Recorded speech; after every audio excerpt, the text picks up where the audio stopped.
Здравейте, аз съм Георги Петров и вие слушате Първо темпо. Днешният ни гост е един от най-големите български волейболни таланти. Той дебютира за мъжки отбор на Нефтохимик преди да навърши 17 години, а само 2 години по-късно беше и капитан на тима. През миналата година той дебютира и за мъжкия национален отбор на България, а през този сезон започна и първото си приключение в чужбина в отбора на френския Шумон, където негов треньор е треньорът на националния отбор при мъжете Силвано Пранди.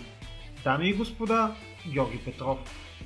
Здравей! На първо място искам да ти благодаря за това, че прие поканата да участваш в подкаста на Volleyball Explained, Първо темпо. И ако започна малко от по-далеч, завършил си математическа гимназия в Бургас. С какво ти помага математиката в волейбола? Все пак тя намира все повече място в него, особено чрез статистиката в последните вече доста години. Да, благодаря за участието първоначално. Да, завърших една, смея да твърдя, доста добра гимназия за България. По едно добро стечение на обстоятелствата за мен успях да вляза в гимназията. Първоначално се чудих дали няма да е трудно да съчетавам двете неща, но попаднах на една много добра среда с добри учители, които бяха безкрайно толерантни към това, с което се занимавах и успях да завърша самото училище. То ми даде една солидна база, на която човек може да се опре дори да продължи обучението си, но така или иначе нещата ми се развиха в спортната кариера. Да, смея да твърдя, че най-важното нещо, средата, в която бях там, е сред едни хора, които са интелигентни, с добри знания и покрай тях човек също успява да надгражда, научава се как да общува с не просто в спортна среда, ми сменя мястото, успявах да общувам на различни равнища и това ми помагаше да съчетавам двете неща още по-добре. А всъщност, защо избра волейбола? Баща ти, доколкото си спомням, беше вратар в Черноморец. Имаш ли вариант да избереш някакъв спорт, по-конкретно футбол? Ами честно казано, аз започнах доста рано да тренирам. Още бях трети клас на 9 години. Баща ми като един бивш спортист искаше да ме запише на някакъв вид спорт. И със сигурност едно от многото неща, които е мислил, е било в футбола. И то вратарския пост също, защото чисто като физически данни имам данните да бъда вратар. А и много от неговите колеги, които в последствие станаха треньори, често са му задавали въпроси и искали момчето да тренира като вратар, дай го тук да тренира, ние ще го научим и така нататък, но той ми предложи като претекст това, че вратарския пост е леко неблагодарна работа. Това са си често негови думи. По-добре да опитам с нещо друго. И ме насочи към волейбола. Отидохме един ден в залата, запознахме се с треньора, влязох, тренирах. Още на първите тренировки се видя, че имам спортно-технически качества, имам добра култура. Когато си дете е много по-лесно да се запалиш по нещо, като виждаш, че има резултат, като виждаш, че ти се получава и лека по лека започнах да тренирам така вече по-сериозно. Така едни 12 години в тренировки на волейбол вече съм щастлив, че съм част от този спорт. Ти всъщност дебютира за Нефтохимик в мъжкия отбор много рано, а сега си едва на 21 години, а биваш възприеман вече едва ли не като опитен състезател. Как ти помага факта, че стана част от първия тим наистина толкова рано? И даже беше капитан. Всъщност, на колко години дебютира и на колко години вече беше определен за капитан? Не съм сигурен точно дали имах навършени 17 години, но някъде там на 16 години бях, когато си направих дебюта за първи път в Нефтохимик. Аз смея да твърдя, че съм до голяма степен късметлия за всичко това, което ми се случи, защото успях да попадна в едни години на Нефтохимик по може би чисто случайност и то да съм точно от школата на този клуб, в които, както видяхме, се печелят трофеи, силни състезатели се състезават в клуба, добри треньори минаха през последните години и аз успях да работя в цялата тази среда, която със сигурност ми даде някаква основа и не бих се нарекал точно опитен състезател, но със сигурност имам вече някаква база, за която да мога да стъпя, от която да мога да надграждам, за което съм безкрайно благодарен и гледам да използвам този си късмет, защото каквото да си говорим, човек може и много талантлив да е, много качества да има, но няма ли късмет понякога или просто възможността да покаже своите си качества. За жалост не се получават нещата. Аз имах този късмет и използвам всеки изминал ден, за да оправдая всичко това доверие, което беше насочено към мен и да се развивам за напред. След идването на Николай Желязков като старши треньор в Нефтохимик, позицията ти на игрището беше леко променена и започна всъщност да играеш като така наречената близка четворка, съответно трябваше да покриваш повече пространство на посрещане.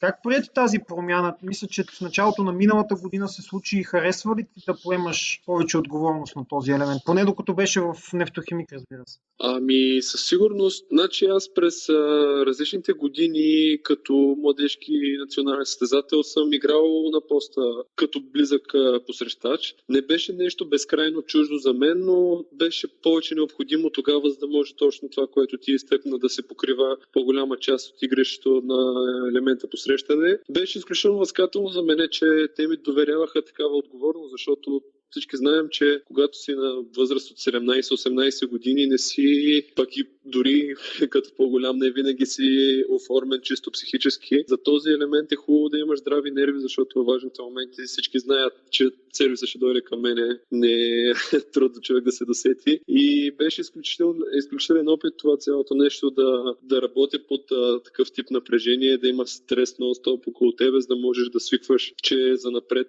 нещата няма да са лесни и че трябва да показваш нещо повече, за да поемаш повече отговорност, да покажеш, че си по-добре състезател именно по този начин. Защото, може би, един от най-важните състезатели на игрището винаги са така наречените черноработници, които ти не виждаш толкова техните заслуги, но те са там, вършат си работата и са оценявани от хората, които наистина разбират от волейбол, а не просто тези, които забиват силно, красиво и така нататък. Наистина най-приятно е, когато всеки мач правиш по 25 точки, да кажем, и цялата публика скандират твоето име, защото хората се радват на тези неща, но има и други неща, които също са важни в волейбола, така че аз се радвам, че успявах да си върша добре работата на този елемент и съм благодарен за доверието, което тези хора ми разчитаха. А понеже ти тогава играеше с Теодор Салпаров и противниците като цяло предпочитаха тебе да търсят на посрещане, можеш ли да се съгласиш с едно такова мнение, че поради факта, че ти посрещаше голяма част от топките в един матч,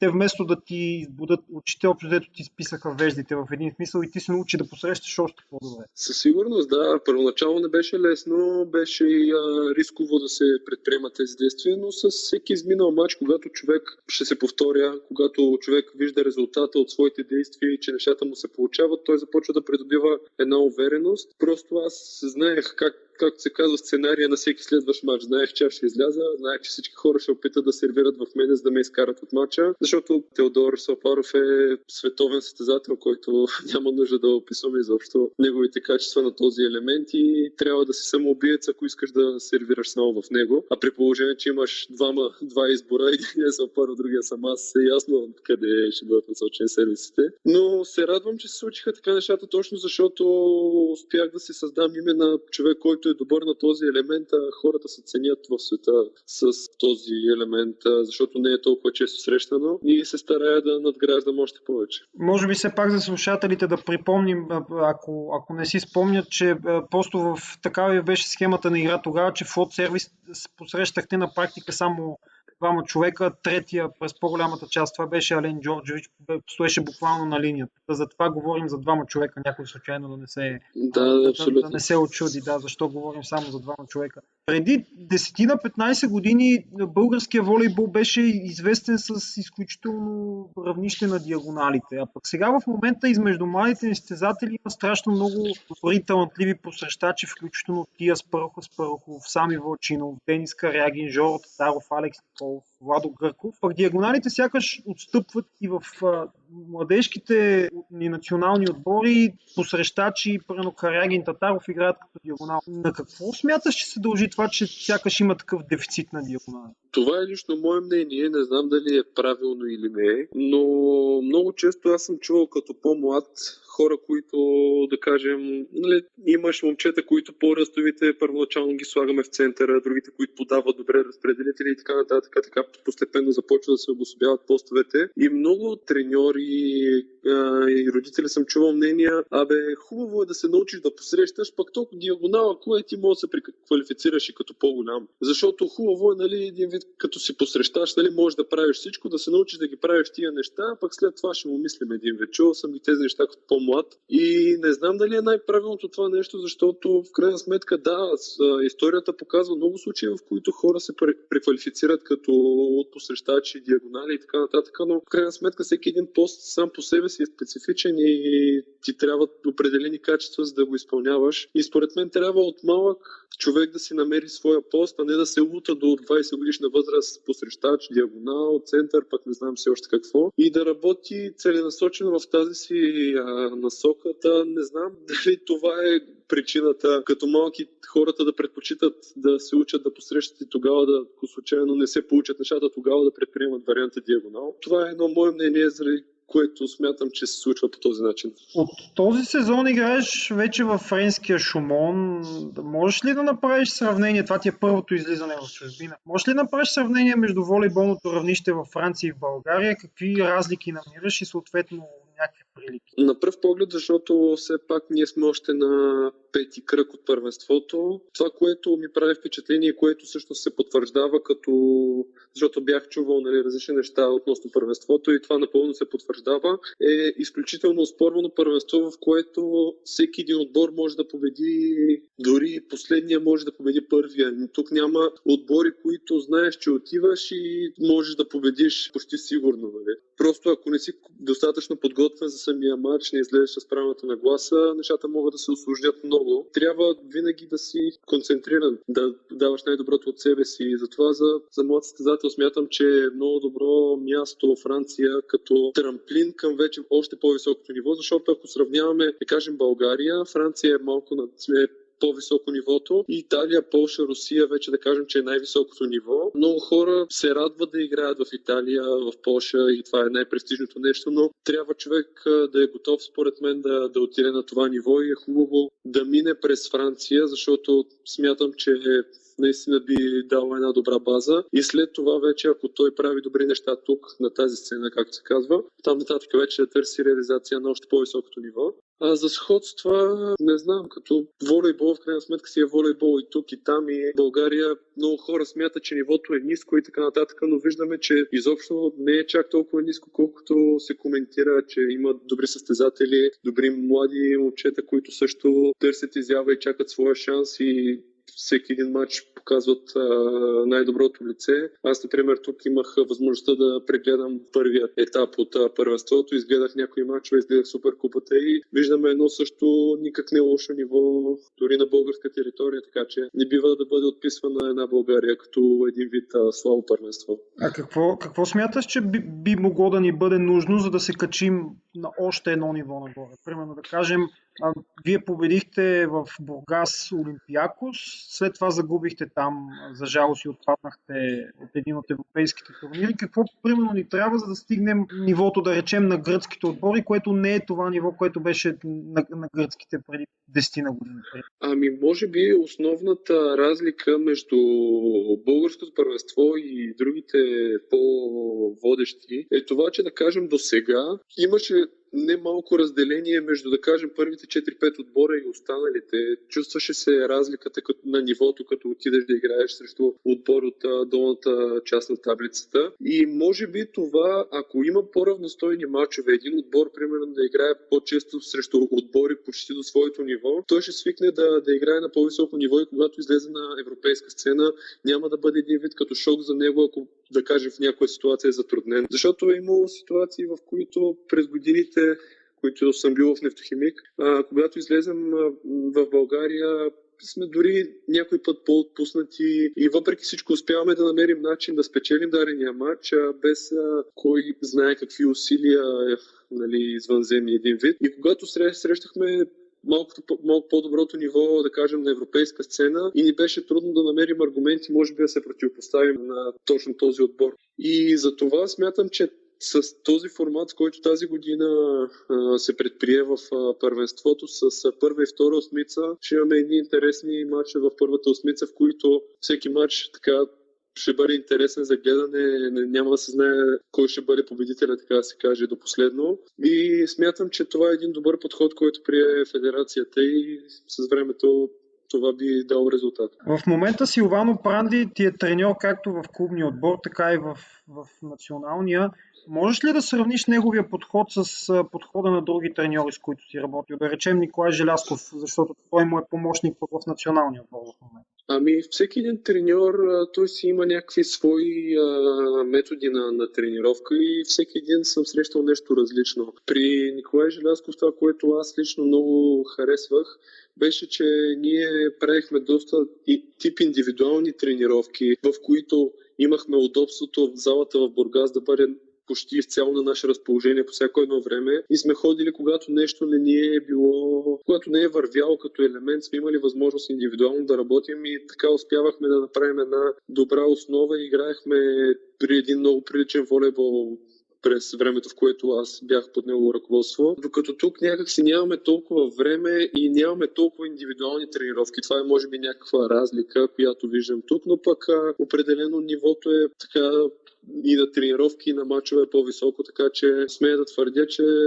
човек, ако успее да слуша внимателно какво му се говори и да изпълнява, би постигнал също едни доста добри резултати. В Шумон играеш заедно с цели трима кубинци: Мергарехо, Алонсо и Ерера. До миналия сезон там беше и Марлон Янт, който сега в момента е в клубе Чивитаново в Италия.